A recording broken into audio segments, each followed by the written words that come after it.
સાહેબ હમણાં કહેતા હતા 2 વર્ષની અંદર જીતુભાઈ અમરેલી તાલુકાના 2 વર્ષમાં પહેલા આગલા વર્ષનું પેકેજમાં 22,000 કરતા વધારે ખેડૂતના ખાતામાં પૈસા આવ્યા અમરેલી તાલુકાના.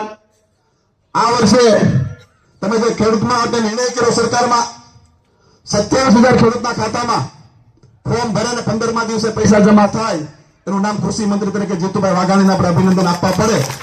કારણ કે એ પરિસ્થિતિને જોઈ છે. જ્યારે કમોસમી વરસાદ સમગ્ર રાજ્યમાં થતો હતો, પરિસ્થિતિ આલગ ડોલક થતી હતી, પણ ત્યારે શું કરે ત્યારે ખબર નથી. અમુક લોકો લેભાગુ તત્વો સરકારને બદનામ કરવા માટે પણ નીકળી ગયા હતા. ખેડૂતોને ગેરમાર્ગે દોરવાની પણ પ્રવૃત્તિઓ ચાલુ થઈ ગઈ હતી.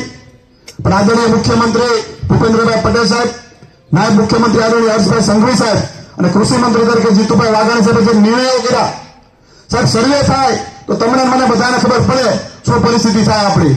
કોઈ પણ પ્રકારનો સર્વે કર્યા વગર માનનીય કૃષિ મંત્રી દ્વારા નિર્ણય કરવામાં આવે સરકારમાં, એક પણ ખેડૂતના ખેતરમાં આપણે સર્વે નથી કરવાનું. સમગ્ર રાજ્યના ખેડૂતો માટે સરકાર નિર્ણય કરે અને 10,000 કરોડનું પેકેજ આપવામાં આવે, એનું નામ છે જીતુભાઈ વાઘાણી. આ પણ આપણે સ્વીકારવું પડે. બધાના ખાતામાં પૈસા જમા થઈ ગયા? ઊંચો હાથ કરો થઈ ગયા હોય તો. કોઈ સર્વે કરવા આવ્યા હતા સાહેબ? અમારે તો આગલા વર્ષનું પેકેજ એવું હતું. અમારે અમરેલી તાલુકામાં લગભગ 30-35 વર્ષે ખેડૂતના ખાતામાં સીધા પૈસા આવ્યા છે. બરોબર ને? પાકું ને? તો ખોખારો મારીને જીતુભાઈને બતાવો તાળીઓ લઈને. આ પ્રકારની કામગીરી જયારે સરકાર કરતી હોય, સરકારના કૃષિ મંત્રી